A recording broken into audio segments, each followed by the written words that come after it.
Welcome. My name is Arjen Mulder. In this short video, I'll introduce the income statement to you, which is also known as the profit and loss statement. For most people, for most non-financial managers, the profit and loss statement or income statement appears to be the most well-known financial statement. In this short video, I'll try to familiarize you with the income statement by showing what is the purpose of this income statement, what do the various elements do, and why would you as a non-financial manager care for knowing a little more about the income statement. The purpose of an income statement is to reveal the profitability of a firm, and that's usually over the last period. Contrasting with the balance sheet, this is not a snapshot, but it covers a time period, usually a year. An income statement shows how the total revenues ultimately translate into the earnings after taxes or net profit after taxes, and we do so by step subtracting various costs.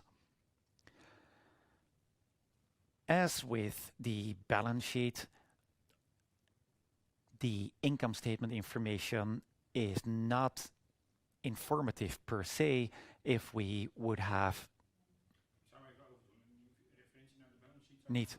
Ja. Ja. Oké, maar ik wil hem wel één keertje noemen, namelijk dat het een periode is in plaats van een snapshot. Ja, maar waarom zou je dat, waarom hebben de balance sheet dan niet van? Ja, maar de balance sheet is de enige financial statement die dus echt een snapshot is. Ja, maar in contrast met twee andere. Oké, dus jij zegt it covers a period. Oké. Ja.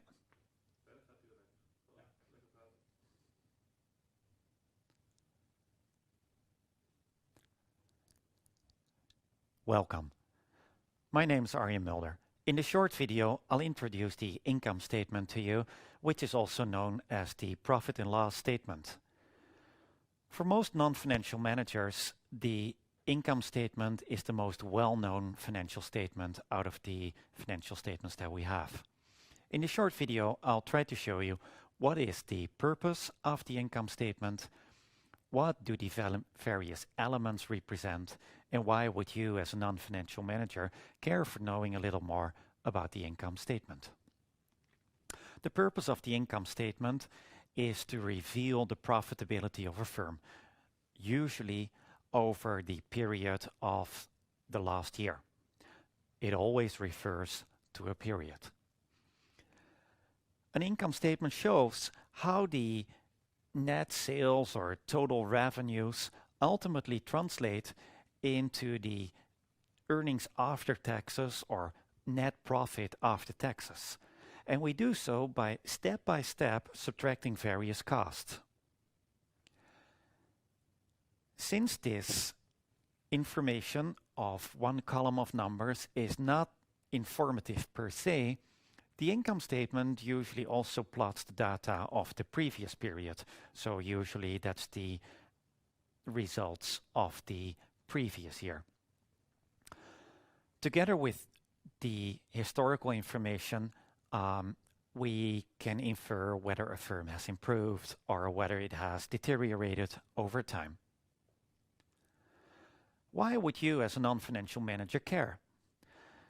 Analysts, just like you, can use the information of an income statement to analyze not only how much profits have been generated, but also to analyze where these profits stem from. Yet, in order to do that analysis, you need to have a minimum working knowledge of this particular financial statement.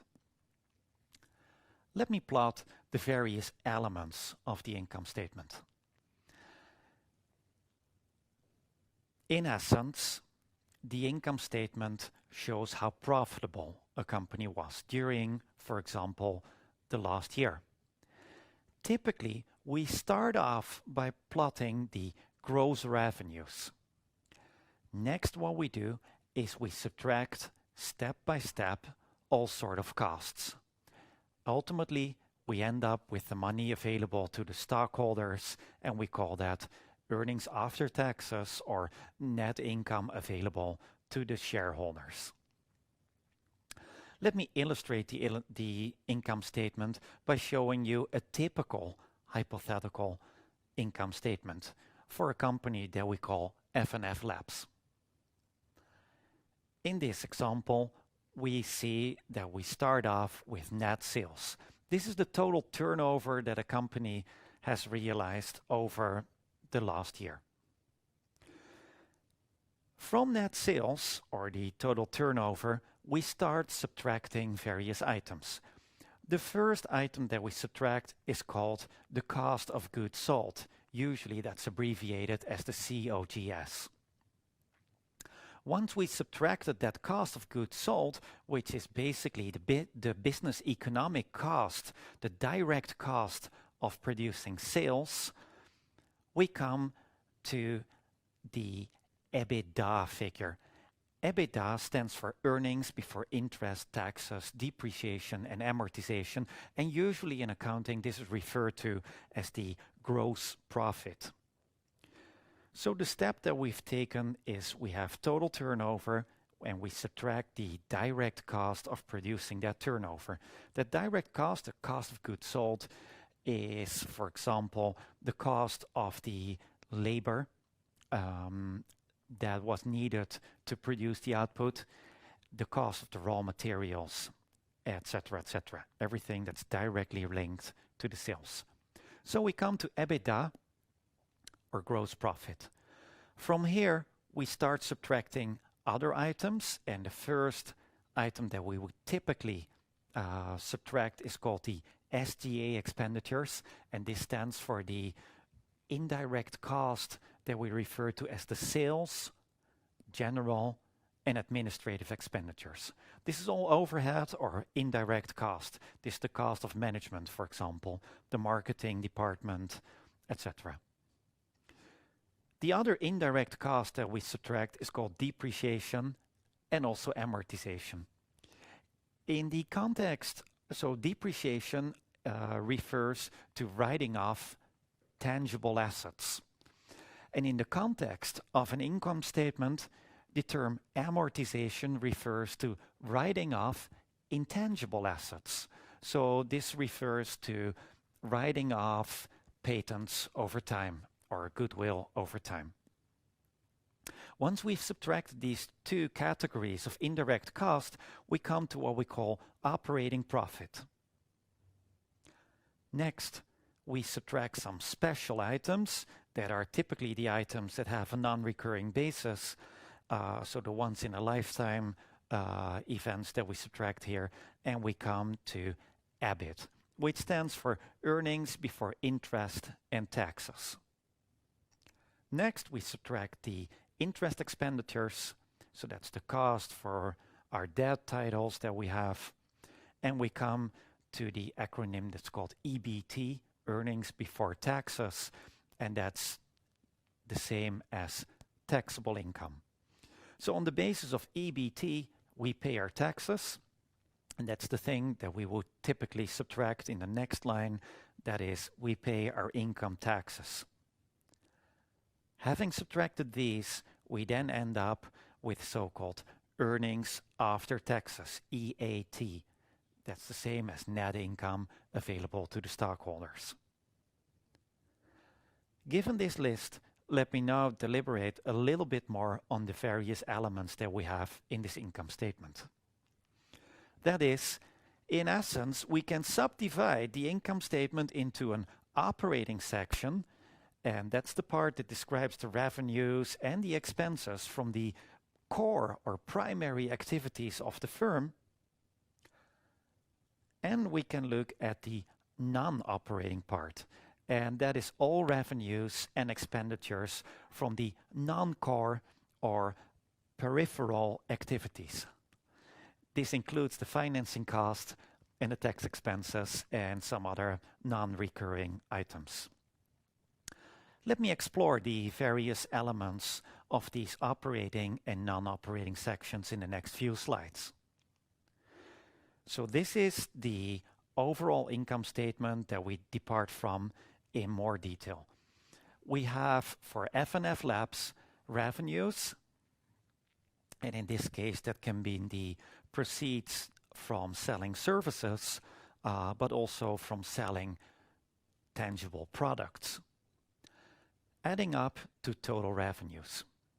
Next, we subtract a series of operating expenses that are either direct or indirect, and we come to the operating income, and etc., etc. We subtract the interest expenditures and the taxes. Let me focus on the operating revenues in this particular income statement. So the operating revenues are the revenues that arise due to the core activities of the company. So in this case, it is the proceeds from selling services or from selling goods, selling products. Next to these operating revenues, we start subtracting operating expenses. And the operating expenses in this example are first the direct expenses, namely the sort of cost of goods sold in terms of services and product sales. So here there will be cost of services, cost of product sales. And next we start subtracting the indirect operating expenses. So those will be the STA expenditures, depreciation, amortization, and some other income or expenses. In this example, it is other operating income. Okay, the next one that we focus on is the non-core activities. So that can be the non-operating income and the non-operating expenses. Let me first do the non-operating income. Quite some companies have a minority interest in another firm. So if I hold a minority share, let's say 10 or 20% of another firm, I can claim in the proceeds of that other firm for only respectively 10 or 20%. Since this is a non-controlling interest, it is recorded as non-core income. So we call this the non-operating income. Just like we have non-operating income, we can have non-operating expenses, and these would typically be the cost of the interest, the cost of our debt financing, and the expenses that we make for the taxes. So these both of these items are highlighted here: interest expenditures and income tax expenditures. Basically, this completes the entire income or profit and loss statement. The purpose was to familiarize you with the income statement in order to prepare you for a deeper analysis in the Finance for Non-Financial Managers course. I look forward to welcoming you in my course, and I thank you for your attention.